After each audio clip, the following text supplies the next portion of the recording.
WrestleMania came through big time. WrestleMania 31 from Levi Stadium, it really lived up to the hype. It felt like WrestleMania. There were so many monumental moments that you will never forget.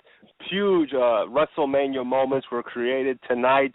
I mean, it's just amazing. Every match delivered in some way, shape, or form. There was something that stood out. On paper, a lot of fans were complaining that WrestleMania lacked the hype. It lacked the feel of previous WrestleManias. But you know what?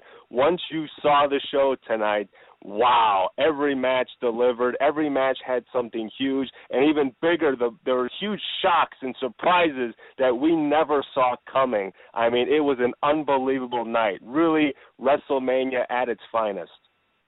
Did you have any problems in terms of the buffering and anything like that? Yes, I did have to switch my WWE Network. I was watching on my iPad, and my iPad froze a couple times, so I eventually just got tired of it, and I switched to my phone. So it was a much smaller screen, but once I switched to the WWE Network on my app, I was able to watch, and it was a much better experience. For some reason, my iPad had a lot of buffering issues. It froze. I would have audio but no picture. I would have picture but no audio. There was a lot of issues on the network. I think there were so many people watching, and I'm not sure what other issues that they had that maybe they weren't prepared for. But, once I made the switch to my phone, it was a much greater experience. But you did have a lot of times where you had to, it was buffering for you throughout the evening. It was buffering. And I would have to refresh or exit out of the network and then come back on just so I could keep up with what was going. But eventually, like you said, there's only so much you can do. This is WrestleMania. I mean, one of the benefits of the WWE Network is you can watch it again.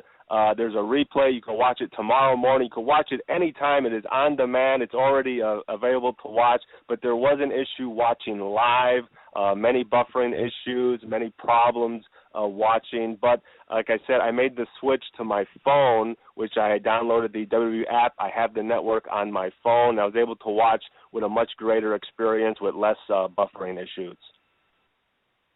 And unbelievable way that they started the match. They started WrestleMania with first they had the pre-show, and why don't you bring us up to date on that? The WWE WrestleMania 31 pre-show started out with a fatal four-way for the WWE Tag Team titles. The Usos, the New Day featuring Big E Langston and Kofi Kingston, the Los Matadors taking on the reigning tag team champions of Tyson Kidd and Cesaro. What a really fun tag team matchup. There were a lot of reports that, unfortunately, Jey Uso was injured earlier in the week, and he would not be able to compete. We thought he might be pulled from the match, but he still came out there. There was a moment where Cesaro took him out of the match, and he had to go backstage, but Jimmy Uso still stayed in there. He represented his team. So many great team moments, some Tower of Doom suplexes. I mean, some really great spots. A lot of fans feel that tag team wrestling isn't what it used to be, and these four teams really brought that sort of team atmosphere with so many great moves and moments, and the fans were really pulling for Cesaro. They were really against the New Day. I heard a lot of New Day sucks chants. But a really great way to kick off the show, some fun moments like Natalya putting El Torito in the sharpshooter, which was hilarious. I mean, Naomi did a suicide dive, taking out someone, and there was just so many great moments, with, like I said, even the people who weren't in the match, like El Torito, Naomi, Natty, Xavier Woods, they all tried to create, their own sort of WrestleMania moment. So a really fun match. Tyson Kidd and Cesaro retained the WWE Tag Team titles. Really fun match. Great way to kick off the pre-show. Next up, there was the Andre the Giant Memorial Battle Royal. And I remember last year it was the first ever, and I thought, you know what, it would be so cool if the Big Show were to win the first ever Andre the Giant Memorial Battle Royal. It didn't happen last year. Antonio Cesaro Cesaro won the Battle Royal last year. Unfortunately, it didn't help his career. But you fast forward a year later, there was so much going into this year's Andre the Giant Battle Royal with Curtis Axel, who still claims that he was never eliminated from the Royal Rumble, as well as this big fallout between Damien Sandow and The Miz. Everyone's been waiting and watching, hoping that, Mizdow would turn on The Miz. And there was even a really nice moment where The Miz and Mizdow were taking on Alex Riley. Alex Riley was in the Andre the Giant Battle Royal, and Alex Riley was a former protege of The Miz. He turned on The Miz and then faded away. We haven't seen him in a very long time. He's been doing commentary. He just got a second wind in his career, and he's wrestling again. But The Miz was pointing out to Mizdow, if you turn on me, you're going to fade away and fall away, and no one's ever going to hear about you again. And it was a great moment, as the Battle Royal got going. I believe Curtis Axel was the first thrown out, as he was bragging, as I said, that he was never eliminated from the Royal Rumble. Every superstar, there were about 30 men in this Battle Royal. They all grabbed Curtis Axel, and they pretty much body surfed him and threw him over the top rope. He was the first eliminated. There were some others, like Bo Dallas, who made his return to the ring, and NXT superstar Hideo Itami competed in the first ever time in the WWE ring. He's been a part of the NXT roster, but it was really cool to see him. He earned his spot in the Battle Royal this weekend at WWE Access by beating Finn Balor. And very cool, any fans watching NXT in the area for WrestleMania saw a special NXT show in which Hideo Itami busted out the GTS, Go to Sleep. The fans went crazy. I was really hoping that he would have pulled out the Go to Sleep at WrestleMania, but unfortunately it didn't happen this year. So that was probably my only complaint, was we didn't get to see Hideo Itami hit the GTS, but there were still a lot of other fun moments in the Battle Royal. As it came closer and closer to the final competitors, it turned out to be Mizdow and The Miz and The Big Show were the final three men in this Battle Royal. And the fans were chanting for Mizdow, and you could see he was getting ready to turn on The Miz. The Miz says, let's team up and throw Big Show out of here. And Damien Sandow would not have it. He was listening to the fans, and he was going to stand up for himself. He was going to stop being bullied by The Miz, and he grabbed The Miz and threw him over the top rope, eliminating him, and it came down to Damien Sandow in The Big Show in the Andre the Giant Memorial Battle Royal. The fans were 100% behind Damien Sandow, but it was not his time, as The Big Show threw him out and won the second ever Andre the Giant Memorial Battle Royal. And honestly, I thought Sheamus was going to make his return and possibly win and really help kickstart his return to the WWE. But I truly believe that there is not another wrestler, superstar, more perfect to win this Battle Royal than The Big Show. I mean, The Big Show's WrestleMania record hasn't been that stellar. I think he's been in the company since 1999, and he's maybe won one WrestleMania match.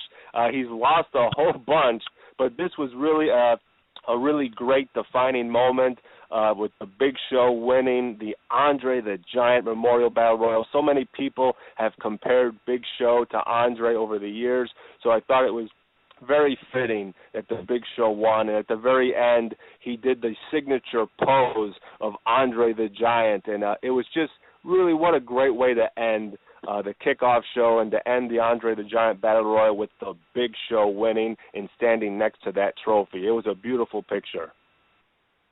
Totally agree. What came next? Now WrestleMania officially kicked off, and pretty much as you heard the WWE say last year at WrestleMania 30, it ended with Daniel Bryan holding up the WWE World Heavyweight titles, and the Yes Movement was on top of the world. There couldn't have been a greater way to end WrestleMania 30, and WrestleMania 31 officially kicked off with the Intercontinental Ladder match featuring Wade Barrett defending his title against Dolph Ziggler, Stardust, Luke Harper, R-Truth, Dean Ambrose, and, of course, Daniel Bryan himself. Daniel Bryan ended the show last year, and he kicked off the show this year. Even Pat Patterson, the first ever Intercontinental Champion, he actually hung up the Intercontinental title, which was later raised up. And it was kind of a cool moment for the WWE, obviously. They wanted to pay tribute. They really are trying very hard to make the Intercontinental title special again. Of course, we all remember WrestleMania 10, Razor Ramon, Shawn Michaels for the Intercontinental title in a ladder match that was unforgettable. All these guys did some incredible death-defying moves. We saw so many great moves by Dean Ambrose, of course, delivering his crazy elbow drop off the ladder. We saw so many flips and power bombs. We saw Dean Ambrose get power bombed through a ladder by Luke Harper. We saw, I think, Stardust deliver a suplex to Dolph Ziggler, off the ladder. It was sick. It was so many crazy and sick bumps. Dolph Ziggler hit a beautiful zigzag. Wade Barrett was hitting everyone he could with a bullhammer, his finishing move, a really nasty elbow, and it was just a really hard-hitting match. These guys went all out. Luke Harper even donned the ladder around his neck and recreated a famous ECW moment with Terry Funk where he would spin the ladder around, knocking everyone in the ring. So many great moves and throwbacks in this match, and the fans were just loving it. And eventually it came down to two men climbing that ladder, and it was Dolph Ziggler and Daniel Bryan, who have sort of had this rivalry over the past few weeks in which Dolph Ziggler has pinned Daniel Bryan 2 weeks in a row. And we all thought that, this could be Dolph Ziggler's time. It could be Daniel Bryan's time. And these guys were laying at it at the very top of the ladder, hard punches, back and forth. They got so tired of punching each other, they were headbutting each other, headbutts, vicious headbutts, back and forth, to eventually Daniel Bryan, who's known as the GOAT, headbutted Dolph Ziggler right off the top of the ladder, falling, crashing down, and eventually Daniel Bryan would raise his hand and pull down the Intercontinental title, winning his first ever Intercontinental Championship. Daniel Bryan has been a tag team champion, a United States champion, world heavyweight champion, WWE champion, and now he can say that he is an Intercontinental champion. What a really great ladder match. It was like a car crash, destruction. Really, it was a really great way to bring some prestige back. Of course, the fans were really happy for Daniel Bryan. The Yes Movement still chanting yes. So I'm really looking forward to seeing what comes next for the Intercontinental title. We all know Daniel Bryan can deliver in that ring and raise the Intercontinental title back to the way when guys like Savage and Warrior and Bret and Shawn and Razor and so many of the greats like Piper and Mr. Perfect, who were champions and respectable champions who had classic matches over the years, Daniel Bryan can do that for the Intercontinental title, so I wish him all the best. And I definitely thought Daniel was going to win it because that would be the only way to kick off WrestleMania with a face winning the contest. So you thought that too. You agree, JJ? Yeah, I agree 100%, King. As you said, there's no greater way. You got to kick off that first show by getting the people real excited and real happy. And everybody knows how much Daniel Bryan is so beloved by the WWE Universe. I mean, as you pointed out, there's no greater way to kick off WrestleMania than having the fans cheering and chanting yes. And there's nobody more over than Daniel Bryan, so it really was the perfect way to kick off what was soon to be really impressive WrestleMania. Very big, impressive WrestleMania. As I said, a lot of surprises to get into, which we will in just a second. But what was the contest that preceded that match? That was a very big grudge match between Seth Rollins and Randy Orton. And one thing I really enjoyed about this was if you've been following the story and watching the video package, which, again, nobody does better video packages than the WWE.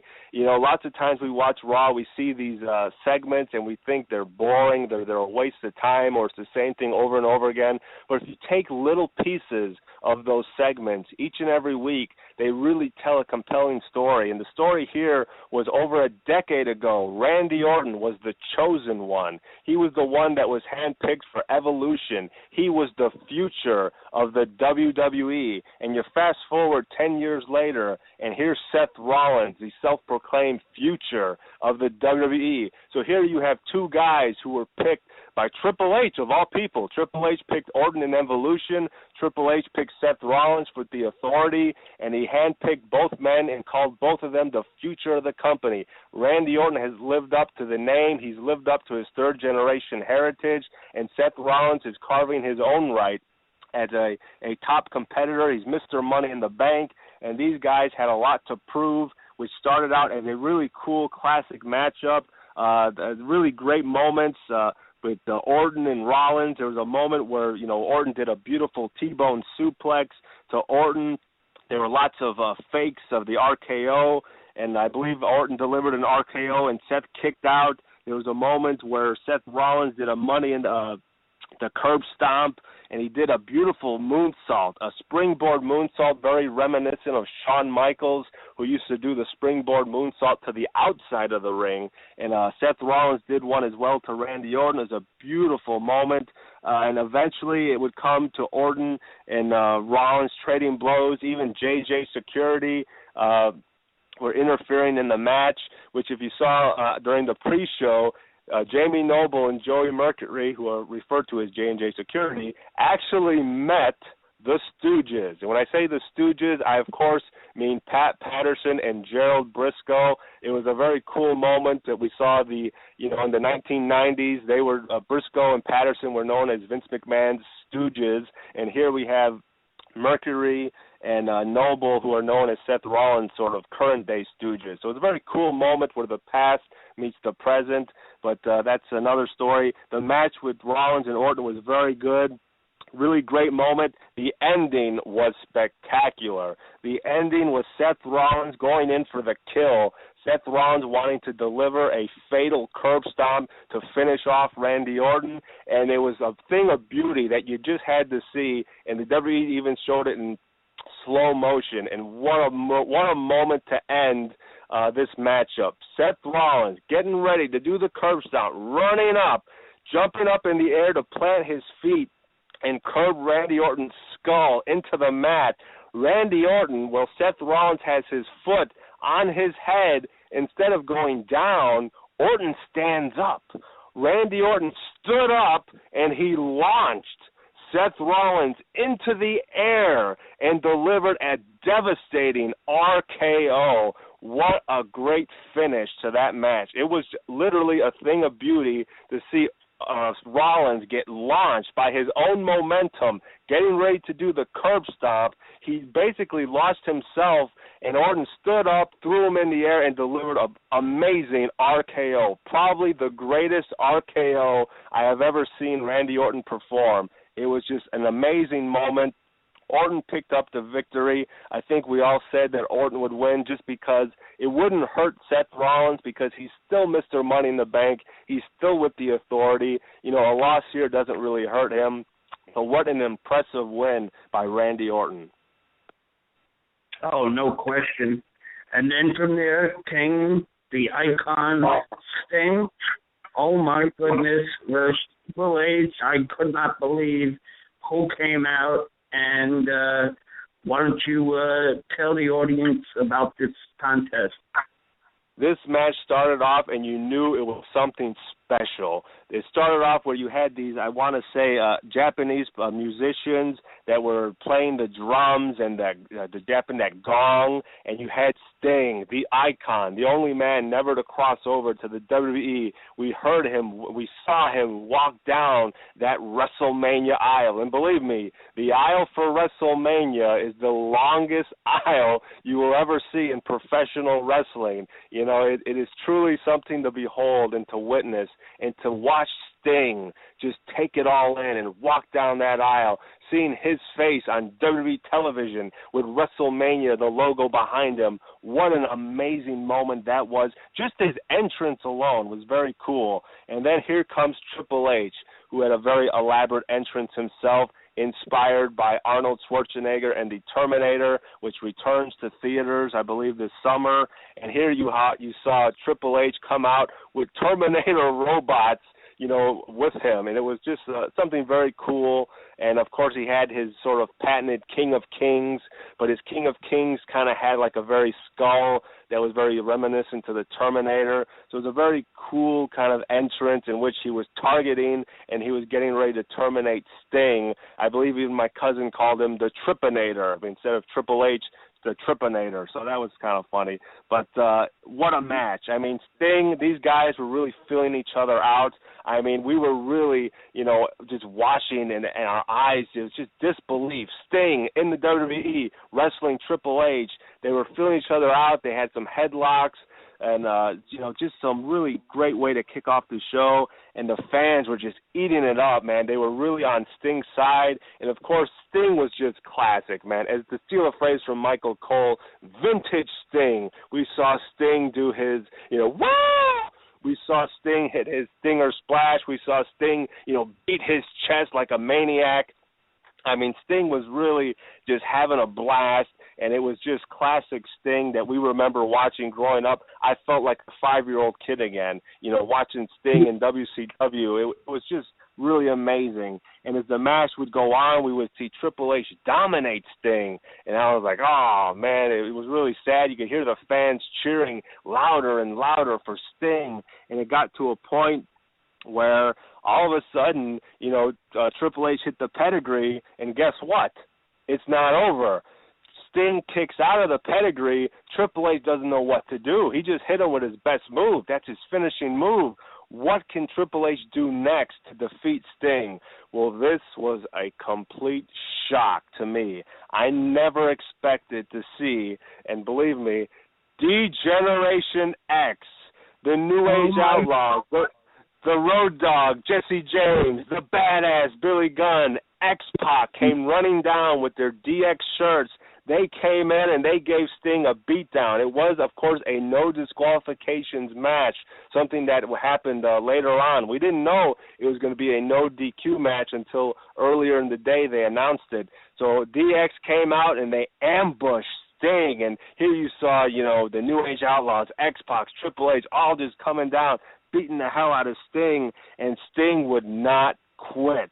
Sting kept fighting. He kept fighting, and, DX did everything they could, and at one point Sting climbed the top rope, and Sting, this man is 56 years old. He climbed the top rope, dove to the outside with a diving crossbody, and he eliminated all the members of D-Generation X. It was just unbelievable. The fans were chanting, "Let's go Sting," and at this point Triple H was getting fed up. He couldn't take it anymore, and of course he grabbed his patented sledgehammer, and we thought this was it. Triple H is going to lay out Sting with the sledgehammer. It's going to be game over for Sting. No, not yet. Instead, we saw something that gave me chills. I was frozen. I couldn't believe what I was witnessing. We witnessed the NWO, Scott Hall, the newly Hall of Fame member himself, Kevin Nash,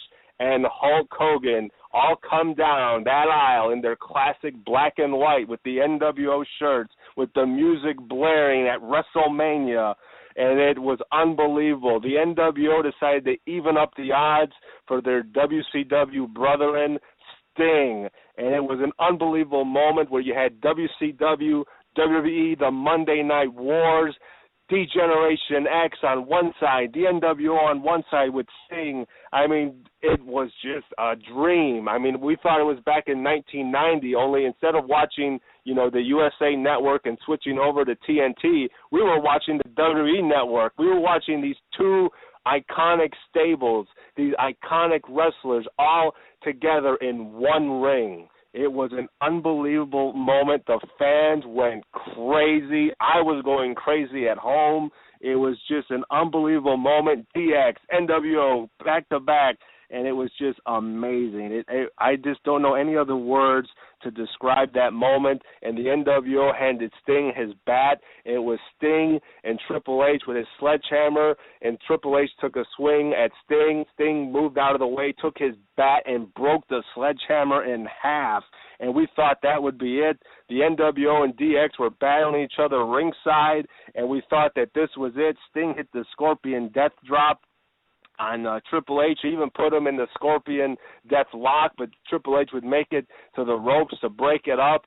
And lo and behold, to my shock, again, I mean, I thought I was shocked when DX came out. I thought I was shocked again when the NWO came out. But this one was another one that was just unbelievable to me.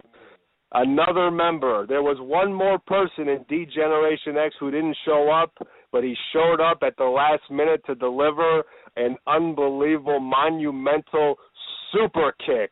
Sweet chin music right to the chin of the Icon Sting. For the first time ever in the history of pro wrestling, Shawn Michaels super kicked the Icon Sting.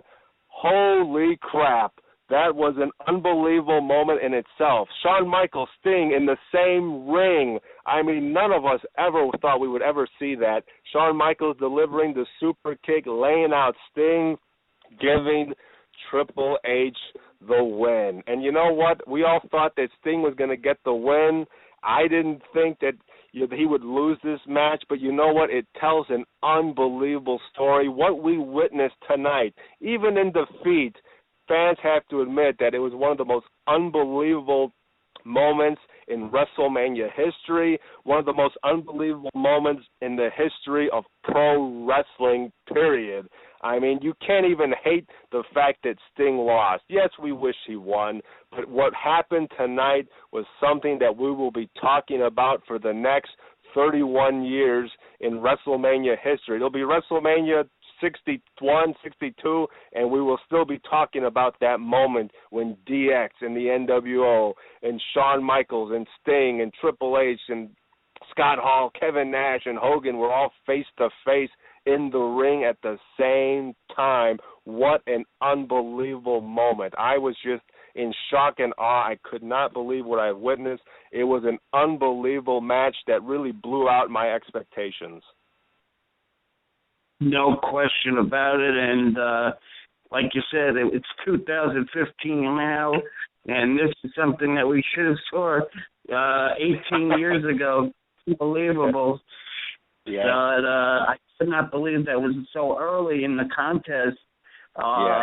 But Sting, but Triple H was still ready for some more action, as we saw later on. But next, what do we have? Randy Orton. No, we had that. Yes, next was a Divas tag match. Again, everyone on social media has been pulling for the Divas. Give Divas a chance. It's been a hashtag that's been trending for weeks on Twitter. And the Divas had a nice little outing. Paige and AJ Lee taking on Nikki and Brie Bella.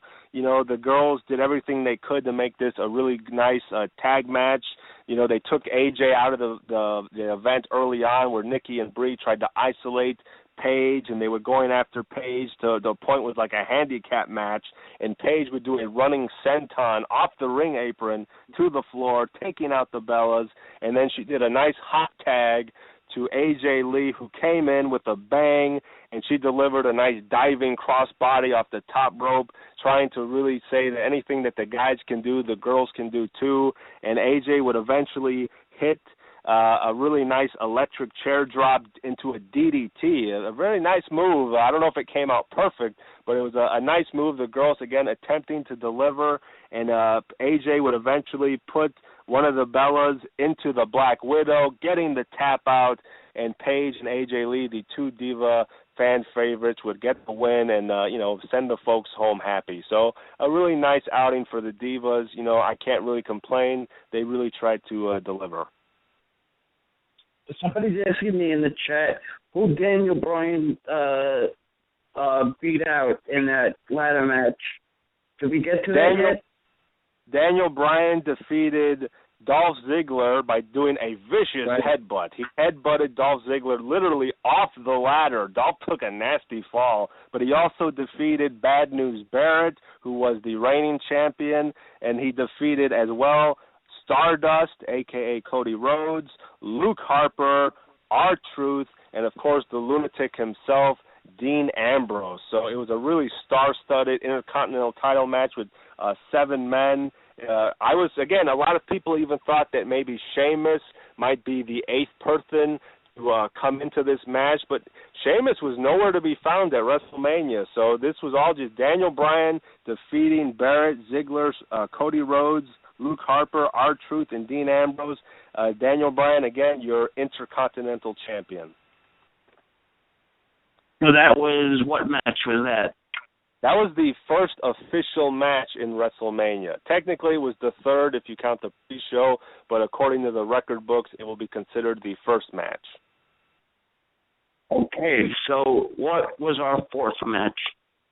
Well, our next matchup after the Divas match was, of course, the very patriotic match where Rusev, the United States champion, would be defending his title against John Cena. Rusev would come out with a Russian brigade, marching with the Russian flag. Of course, Lana made her return. She's been missing for a few weeks. She's been a little busy filming a movie, but she hasn't been seen on television for a while. So this was the first time we saw Lana back with Rusev.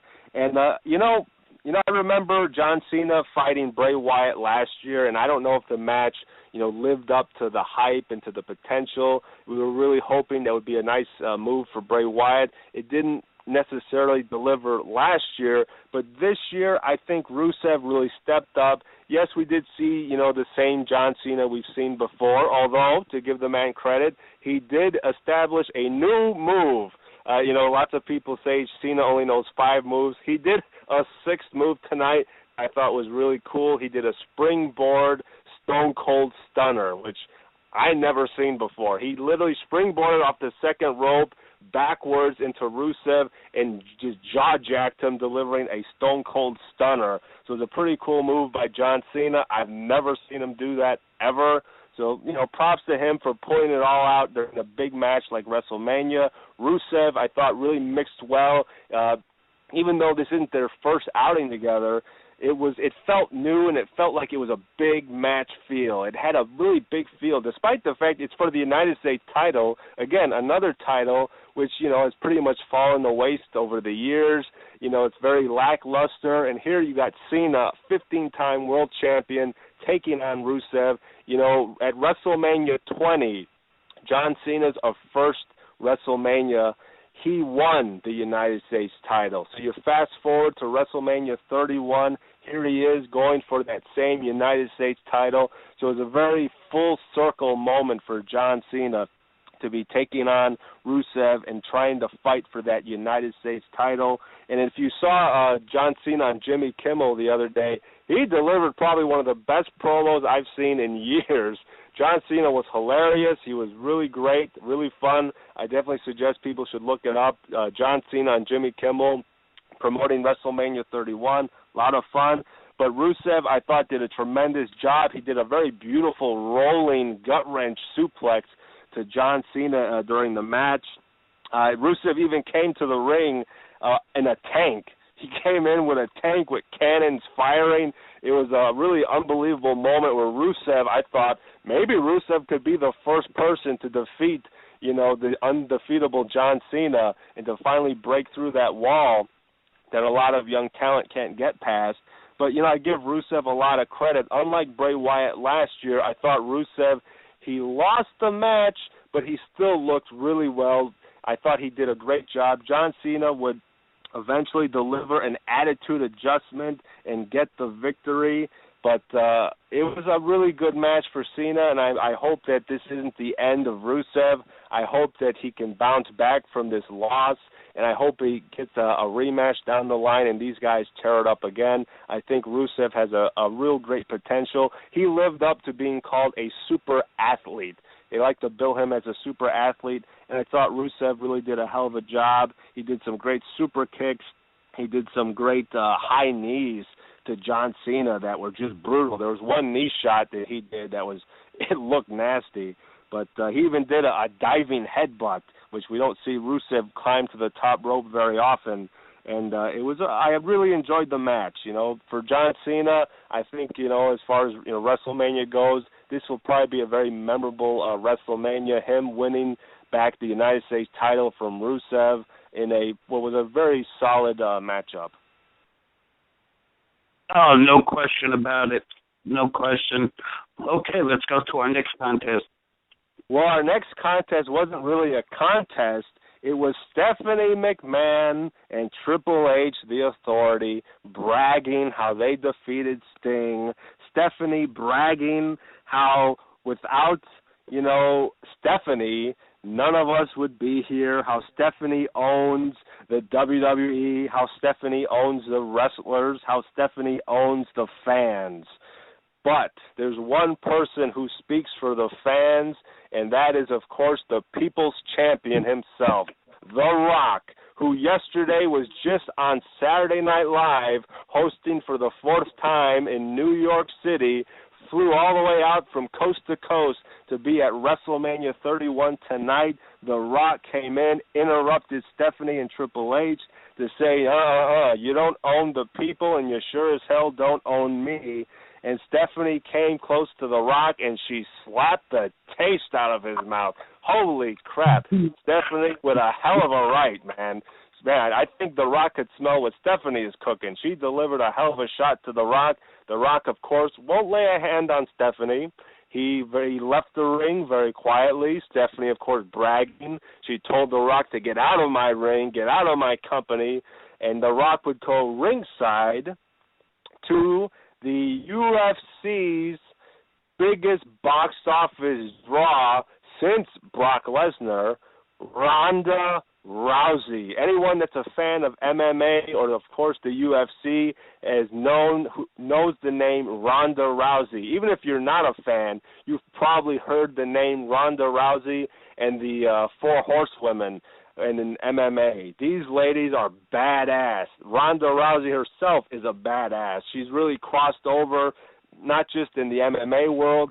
She's been in Hollywood blockbusters with Arnold Schwarzenegger and Stallone. I mean, she's really crossed over, not only into entertainment, but tonight at WrestleMania 31, she crossed over into sports entertainment, and she went in the ring with The Rock, went face-to-face with Triple H and Stephanie McMahon, and the fans were going crazy again. Another really classic WrestleMania moment in which The Rock and Triple H, who of course have a long, long storied history. In fact, several months ago, we had, I don't know if it was the 15th anniversary of SmackDown or the 20th anniversary, and we had that teasing moment where The Rock and Triple H were face-to-face, and they were kind of jokingly said, well, you remember that time I kicked your ass? Oh, yeah. I remember that time I beat you at WrestleMania? Or you remember that time here or there? And they were kind of building up to maybe there's going to be this another matchup.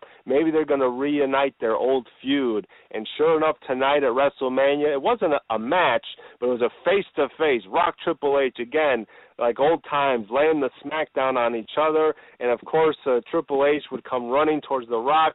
And to my surprise, Ronda Rousey stepped in, delivered a nice sort of sambo throw, a hip toss to the game. Triple H, Ronda Rousey hip-tossing Triple H, and Stephanie would try to slap the taste out of Ronda's mouth, but it wasn't going to happen. She caught Stephanie, put her in an armbar, to which Stephanie was running crying.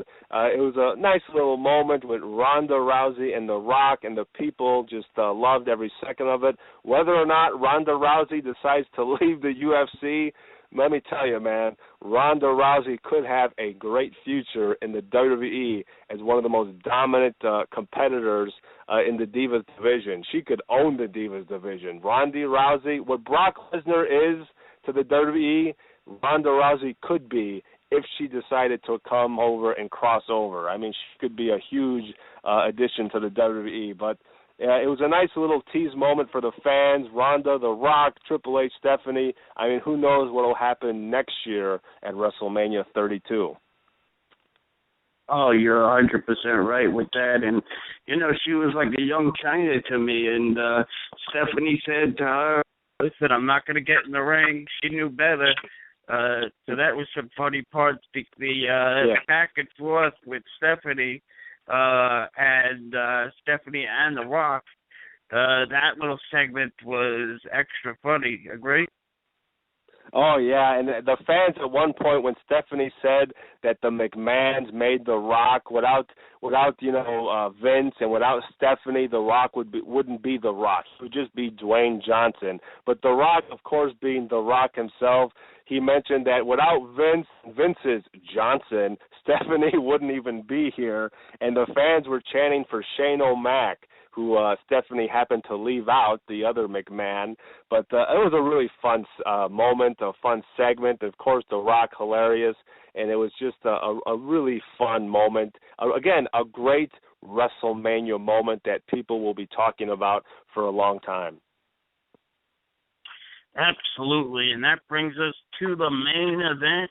JJ, the floor is yours. Why don't you start from beginning? Before the main event, there was, of course, the return of The Undertaker. Bray Wyatt challenging The Undertaker. Right. And The Undertaker, of course, had his huge loss where the streak was broken last year by Brock Lesnar. He's 21-1. The Undertaker hasn't been seen since. Bray Wyatt has been calling out The Undertaker with these cryptic promos and segments and crazy, spooky, eerie moments. And finally, The Undertaker accepted, and here he is. In fact, he even looked pretty good. I got to give The Undertaker a lot of credit. It seems that he's growing out his hair as well. Of course, The Undertaker before shaved off all his hair. He had a little bit of a mohawk, but it seems that he's growing his hair out, much like Samson, the old Bible story, who cut his hair off and lost all his power. Taker growing the hair back, trying to create that iconic Undertaker look that we all remember. And, I was very worried. I was worried for The Undertaker because we didn't know how he would be because his match with Brock last year was it was so lopsided. I mean, granted, the man did have a concussion. I don't even know how he finished the match. But, everyone had their concerns about The Undertaker coming back. The man's 50 years old. How many more matches does he have left in him? And you know what? He looked really good with Bray Wyatt. Bray Wyatt and him, there was some sort of a chemistry there, despite the fact these guys have never really worked together before, obviously. I mean, Bray Wyatt, a new generation. He called himself the new face of fear. The Undertaker, who's been the face of fear in the WWE for over the last 20 years. I mean, it was a hell of a comparison seeing these two guys who are so different, but yet who are so special, these characters, The Undertaker, the Dead Man, Bray Wyatt, who's still so different, and his promos are so captivating, and he just has this look and this presence, and he's so bizarre of an individual, much like The Undertaker, and these guys had a real nice chemistry in this match. We saw Undertaker, go old school. We haven't seen old school since, I think, last year's WrestleMania, and I think Brock countered it. I don't even think he landed it. This year, he did it. He got Bray Wyatt's arm. He climbed up the top ropes, and he walked that top rope, delivering old school. I mean, it was vintage Undertaker, again, like Michael Cole likes to say. And the fans were chanting, "You still got it," much like they did for Sting earlier on. I mean, Taker looked really good, and a real nice match, some back and forth. We would see, Undertaker deliver a tombstone to Bray Wyatt. We thought maybe that would be the end of the match. Bray Wyatt kicks out of the tombstone. Bray Wyatt would hit The Undertaker with Sister Abigail. The Undertaker would kick out, and we're thinking, well, who's going to kick out next? Who's going to win this match? And eventually these two guys were so exhausted from just beating the hell out of each other.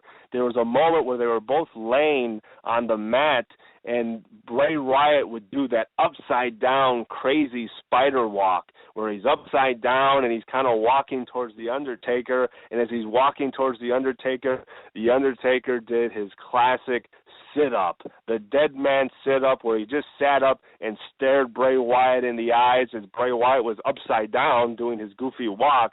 I mean, it was just one of those cool, WrestleMania moments yet again. The past meeting the present. These two very unique individuals were just, staring at each other, and it was just a really cool moment.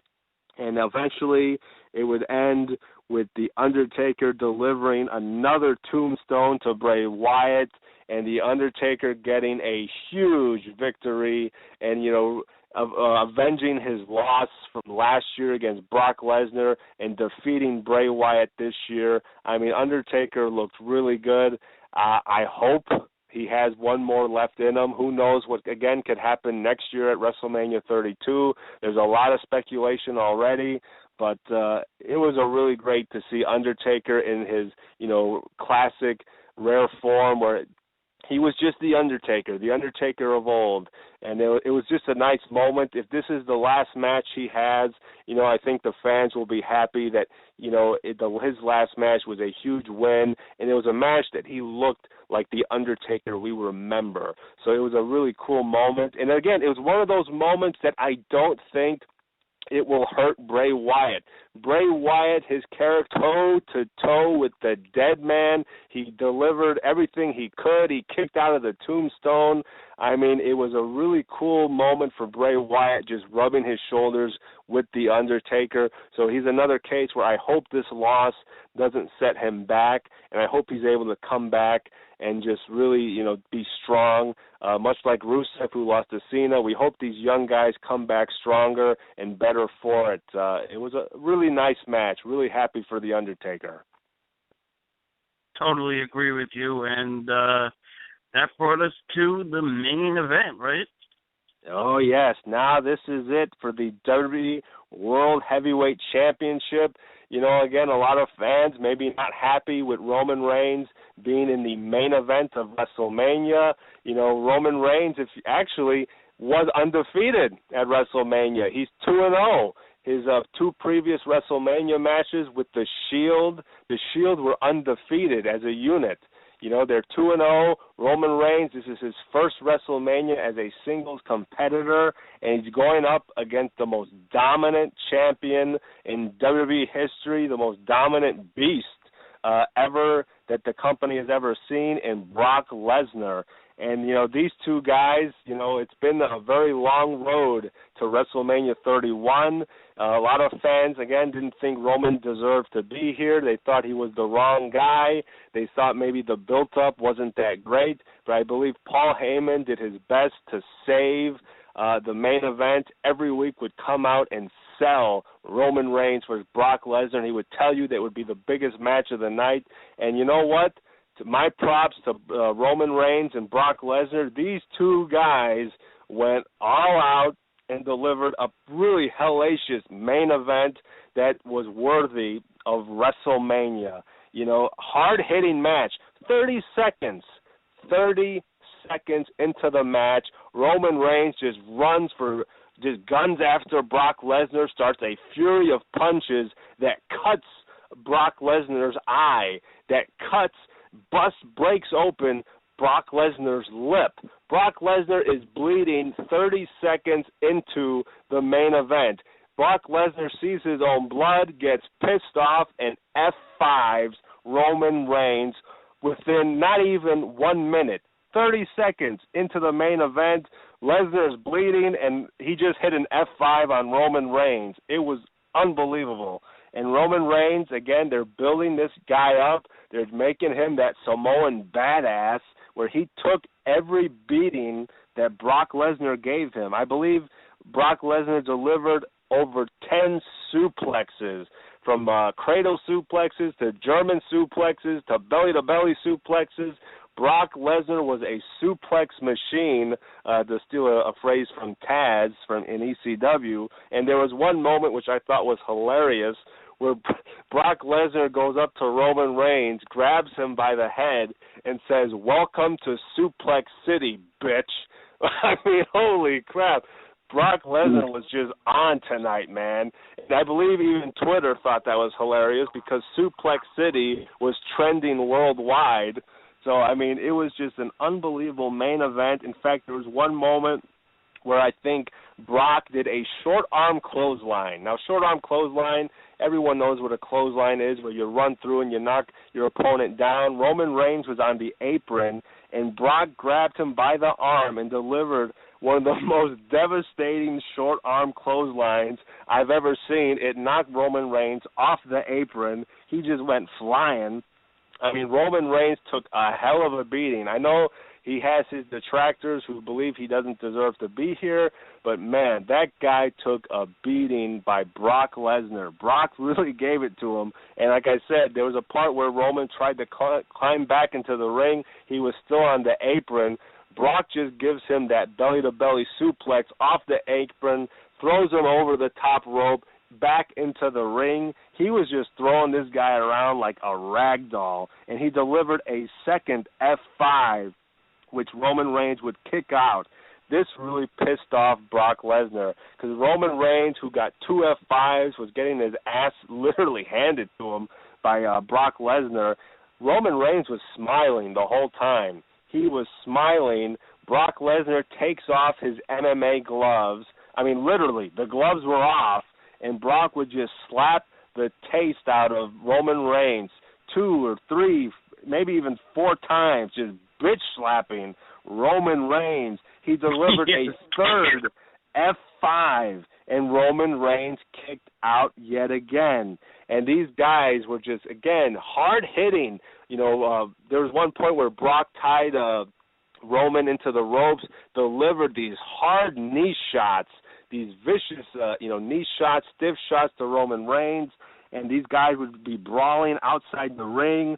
At one point, Roman Reigns blocked Brock Lesnar, and he threw him head first into the turn post, and Brock was just gushing blood, bleeding, which is something we don't see very often or at all in the PG era of the WWE, but Brock Lesnar was just gushing blood from his forehead. His lip, like I said before, was busted open. He had a cut on his eye. That, Brock Lesnar, despite the fact he was kicking Roman Reigns' ass throughout the whole match, he was the one that looked like he was in a car wreck. He was just a beaten crimson mask. I mean, it was a sight to see, in which Roman Reigns got a second win. He delivered a Superman punch to Brock that didn't even faze him. Roman Reigns, shocked, not knowing what to do, delivered a second Superman punch, which only took Lesnar down to one knee. Brock got up again, took a third Superman punch, and then eventually Brock would get up again, and Roman Reigns would deliver a vicious spear, taking Lesnar out of his boots. Still didn't stop Brock. Brock, just a possessed animal, just a rabid beast, on instinct alone, would get up after a second spear, and Roman Reigns delivered another Superman punch, but this time Brock countered it into an F5. Brock hitting, which I don't know if that was the 4th or 5th F5 of the night. These two guys exhausted, physically just beating the crap out of each other throughout this main event, and we were just waiting for Lesnar to get the pin on Roman Reigns, and here comes Mr. Money in the Bank, Seth Rollins. He might have lost to Randy Orton earlier on the pay-per-view, but he had the Money in the Bank briefcase, ran down Levi Stadium, ran down that aisle, ran into the middle of the ring, saw Roman Reigns laid out, saw Brock Lesnar laid out, cashed in his Money in the Bank briefcase, turning a one-on-one match between Lesnar and Reigns into a triple threat match. Seth Rollins would go on to curb stomp Roman Reigns, throwing him out of the ring. He delivered not just one, but 2 curb stomps to Brock Lesnar, getting the pin on, I believe it was Roman Reigns, or it was somebody, but it was so crazy. There's so much action going on. Seth Rollins delivered so many curb stomps. He would pin and win the World Heavyweight title, which shocked the world. There has never been a Money in the Bank briefcase cashed in on the WrestleMania pay-per-view. For as long as they've been doing Money in the Bank, it has never happened. Tonight was the first time ever Seth Rollins, the first wrestler to ever cash in the briefcase on the champion on WrestleMania and become victorious. It was an unbelievable moment. The fireworks were going crazy. I mean, it was just unbelievable. I still can't believe we have a new World Heavyweight Champion, and it's not Roman Reigns, and it's not even Brock Lesnar. It's Seth Rollins. And this pay-per-view went over, right? Its usual time. Well, for a lot of fans who had issues with the WWE Network buffering, where it would just pause or stall on you, I'm sure it went even over than it should have. But I do believe that WrestleMania 31 went maybe about a minute or two over. But, I mean, it was just monumental. I think even without the buffering issues alone, they had a lot of time that they just didn't have. I mean, that's why there were two matches on the pre-show, because originally they were just going to have the tag team match, that fatal four-way match for the WWE tag team titles. That was supposed to be on the pre-show, but earlier during the WrestleMania Access, they announced that even the Andre the Giant Memorial Battle Royal would also be featured on the pre-show. So the WWE knew that they did not have a lot of time for WrestleMania. You'd think 4 hours would be enough, but this year's WrestleMania was so stacked with so many incredible, monumental moments. It just went into overtime. I mean, there was nothing you could do about it. But, I mean, really, everything delivered. I really can't fault anything. Everything that happened tonight was really great, spectacular, or memorable. This was WrestleMania that I remember watching as a kid, where it was special, and it was the grandest, event of the year. It was the Super Bowl, the World Series, the Stanley Cup, all in one. It was just a WrestleMania that I don't think we will forget for a long time, and I feel for the WWE, because I don't know how the hell you top this next year in Dallas, Texas for WrestleMania 32. I don't know if you can top WrestleMania 31. I really truly believe they did everything they could to make WrestleMania what it used to be. They topped last year's WrestleMania, which I wasn't sure you could, with The Undertaker's undefeated streak coming to an end. Daniel Bryan, the fans, the Yes Movement, giving him that opportunity to rise up and win the biggest title of all on the biggest stage of them all. This year's WrestleMania was just unbelievable from the top to the bottom of the card. Everybody really delivered. So many iconic moments. DX, the NWO, Sting. I mean, the Seth Rollins cashing in Money in the Bank, Daniel Bryan winning the Intercontinental title. The Seth Rollins finish with Randy Orton, which I thought was fantastic. That RKO off the curb stomp was just genius. It was one of the greatest finishing moves I've seen. Even the John Cena Rusev, I enjoyed it. I thought Cena stepped up. I thought Rusev did a great job. The exchange with The Rock and Ronda Rousey with Stephanie and Triple H was really a special treat.